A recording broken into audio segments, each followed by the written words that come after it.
Sud Radio Berkov dans tous ses états. Le fait du jour. Eh bien, la loi a été promulguée au journal officiel le 10 août.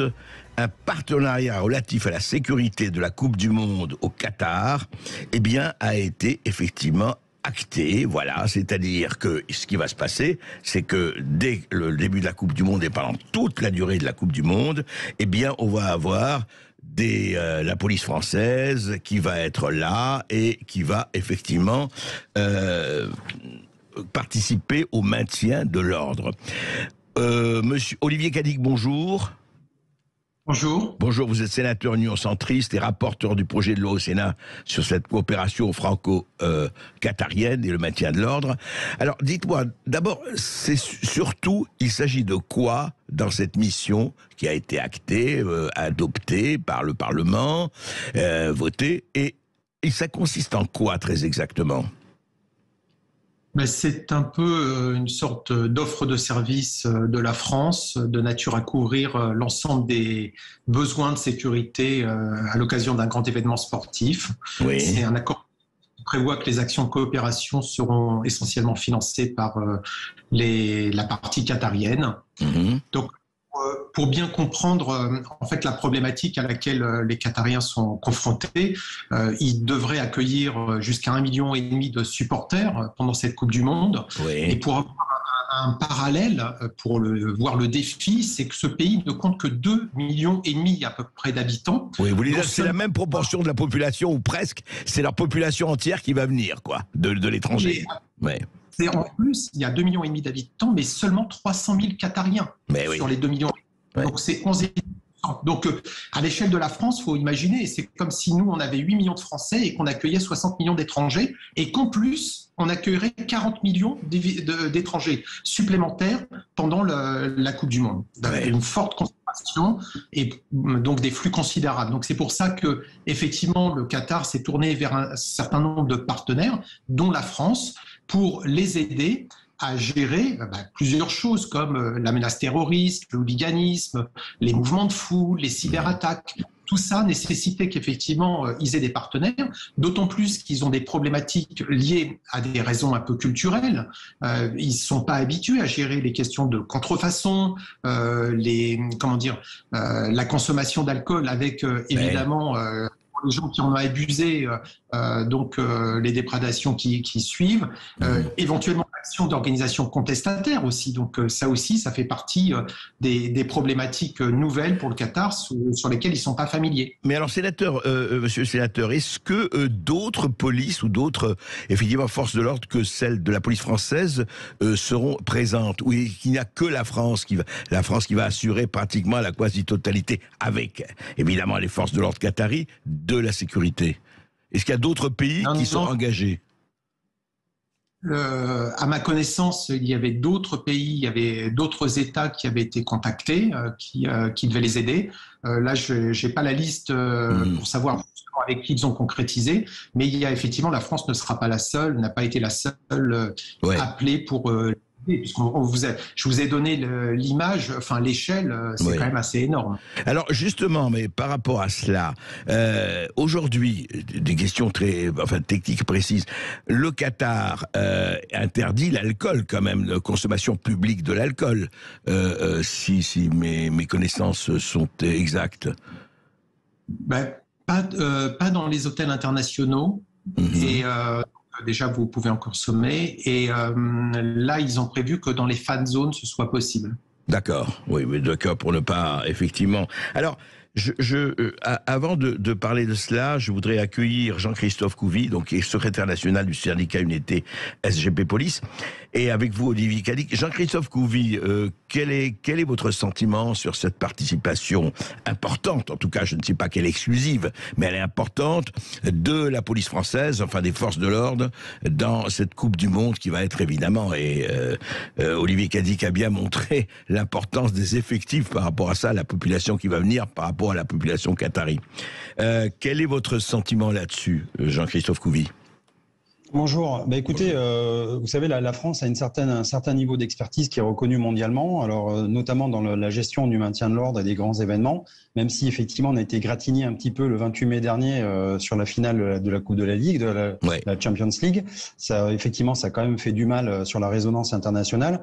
En même temps, voilà, il y a beaucoup plus de gendarmes qui vont partir que de policiers. On parle de 200 à 220 gendarmes et policiers confondus. C'est surtout en fait pour aider, à gérer les flux, par exemple, de supporters. C'est pour gérer aussi techniquement la lutte anti-drone, la lutte antiterroriste. Voilà, on a l'habitude, on a déjà des accords, de partenariat entre la police qatari et les policiers français. Ça fait partie des accords qu'on a avec beaucoup de pays.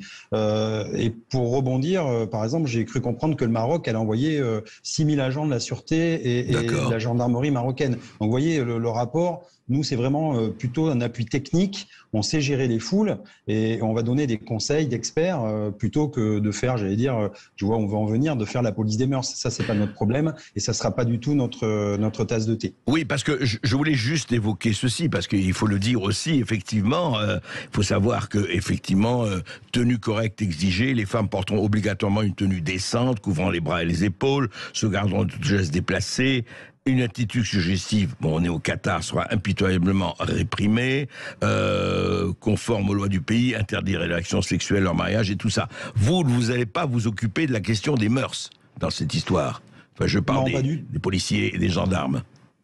Non, pas du tout. Nous, c'est vraiment l'expertise technique, du maintien de l'ordre et de la délinquance. Après, effectivement, les mœurs et tout ça, nous n'oublions pas que nous avons un code de déontologie.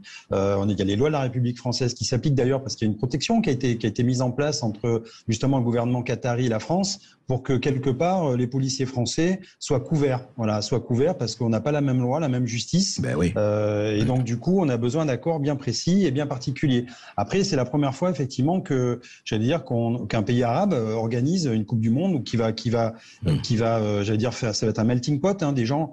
Quelle va être la réaction des policiers qataris quand ils vont voir des gens, par exemple, ivres, bitumés sur la voie publique, qui tiennent des propos sous l'effet de l'alcool, sous l'emprise. On ne sait pas. Donc tout ça, nous aussi, c'est à nous de leur expliquer et d'apporter cette expertise-là. Ils n'ont pas cette habitude-là. Sur des foules comme ça, sur les hooliganismes, ça n'existe pas non plus chez eux. Donc c'est notre technique à nous et on leur explique comment travailler, comment gérer ces problèmes pour que ça se passe bien. Et il y a déjà eu un effet, en 2006, il y a eu les jeux asiatiques à Doha. Et donc déjà la gendarmerie et la police avaient participé à ces jeux-là. C'est pas une première. Et ça s'était bien passé. Oui. D'accord. Alors Olivier Cadic et Jean-Christophe Couvi. Olivier Cadic, je voudrais que vous réagissiez. Ce n'est pas sur le même sujet, mais quand même, il y a un certain nombre de gens en France qui disent mais cette Coupe du Monde, on n'a pas autre chose à faire. D'abord, effectivement, vous parliez d'égratigner, mais l'histoire du Stade de France avec Liverpool, ça a laissé quand même des souvenirs. Allez, on ne va pas creuser la plaie, mais ça a laissé des souvenirs quand même assez douloureux, je dirais, en tout cas assez aigris. Mais je voudrais vous faire entendre l'acteur Vincent Lindon qui s'exprimait en son nom dans une émission de France 5. Écoutez ce qu'il disait. Je l'ai dit ce matin, je ne regarderai pas la Coupe du Monde. Mais c'est la même année. Je sais pas comment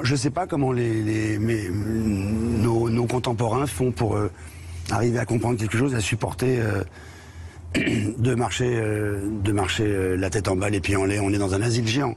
C'est incroyable. La même année, il y a des jeux d'hiver dans un pays où il n'y a pas de neige. Et après, il y a des jeux d'été dans un pays où il fait 60 degrés à l'ombre, où ils ont construit 10, 12 stades réfrigérés. Et où c'est non seulement une aberration climatique, mais une aberration écologique. Et en plus, il y a un non-respect de l'idéologie des droits de l'homme. C'est incroyable. Alors, Olivier Cadic, c'est Vincent Lindon, d'autres. Comment vous réagissez? Comment vous l'auriez en face de vous? Vous lui diriez quoi? C'est son avis, qui fait ce qu'il veut, qui pense ce qu'il veut, c'est le principe de la démocratie. Chacun peut avoir son opinion et son opinion, elle vaut pour lui, vous l'avez dit. Donc On peut la comprendre, on peut l'entendre, assurément. La question, c'est le choix a été fait effectivement au même moment d'accorder l'organisation de la Coupe du Monde à la Russie et au Qatar, en simultané à France. Donc c'est ce qui avait été fait. Donc j'entends ceux qui disent qu'il faudrait aujourd'hui boycotter la Coupe du Monde au Qatar. Il y a 4 ans, elle était en Russie avec tout le monde voit. Hein, ça aurait posé d'autres problèmes si c'était la Russie aujourd'hui, c'est clair. Voilà, et on l'a vu aussi à Pékin. Moi, j'ai vu aussi le problème d'indignation à géométrie variable, si vous voulez, de certains. C'est-à-dire que, alors qu'on discutait du texte sur le Qatar et donc sur ce texte-là en commission, au même moment, on avait les Jeux Olympiques d'hiver à Pékin qui posaient effectivement quand même un certain nombre de questions au niveau environnemental aussi, plus au niveau droit humain, puisqu'il y a toute la question des Ouïghours et qui justifiait appelé effectivement au boycott des JO de Pékin. Donc, ceux-ci sont des débats qui n'ont rien à voir avec le nôtre, là, en ce moment, puisqu'on est en train de parler d'un dossier pour accompagner la sécurité de la Coupe du Monde de football au Qatar. Je pense que le Qatar s'est mis lui-même en position, je dirais, d'organisateur, et donc tout ce qui va se passer pendant la Coupe du Monde, si jamais il y a des problèmes, c'est aussi son image qui va être en jeu. Bien sûr, et donc, bien sûr. Regardez ça très attentivement. Et en ce qui se concerne le droit, on a vu quand même que le droit du travail a évolué au Qatar depuis ont mis en place la Coupe du Monde. Sauf qu'il y a eu... Oui, Olivier Cadic, excusez-moi, je vous interromps. Sauf qu'il y a eu quand même beaucoup d'informations sur la manière dont ont été traités les ouvriers qui ont construit les stades là-bas. Il y a eu 6500 morts. Vous allez me dire, ce n'est pas le problème, mais enfin quand même... Non. Si, c'est toujours entendable et c'est évidemment, vous pensez bien qu'on l'a regardé, on a lu ça avec attention.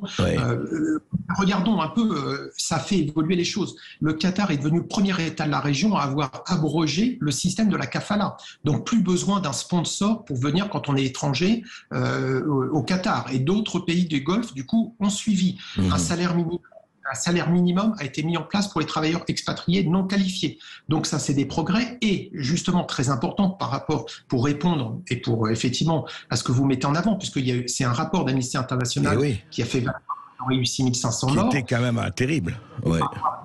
Mais il y a un rapport de l'Organisation internationale du travail qui a, lui, considéré qu'effectivement, il a parlé de 50 morts, donc on n'est pas du tout dans les mêmes ordres. Le Qatar s'est mis à travailler avec l'OIT pour justement faire évoluer leur droit du travail, donc pour faire en sorte qu'on puisse contrôler un peu mieux ce qui s'y passe. Donc, si vous voulez, c'est toujours pareil. C'est effectivement, cette Coupe du Monde les a obligés au Qatar à faire évoluer leurs règles internes. Et donc, je pense que ça, c'est aussi... Espérons, je comprends. Espérons qu'elles évoluent plus par rapport aux confiscations de passeports et tout. Mais c'est vrai que on va voir ce qui va se passer. Le plus important, c'est que les droits humains soient respectés. Jean-Christophe Couvi, je voudrais savoir, quand vous avez dit les policiers sont, en tout cas les policiers ou les gendarmes, sont couverts. C'est-à-dire que à supposer, j'espère qu'il n'y en aura pas, à supposer que certains de nos compatriotes, je parle des fans, je parle des tifosi italiens, de tous, qui se comportent un peu différemment de ce que souhaite effectivement le Qatar en raison de ses mœurs. Est-ce que vous, d'après ce que vous savez au stade actuel, pouvez pouvez les défendre, pouvez intervenir là s'il y a effectivement manquement, je veux dire à la loi, je parle même pas de la charia, mais à la loi en vigueur au Qatar, par rapport aux Européens qui seront là.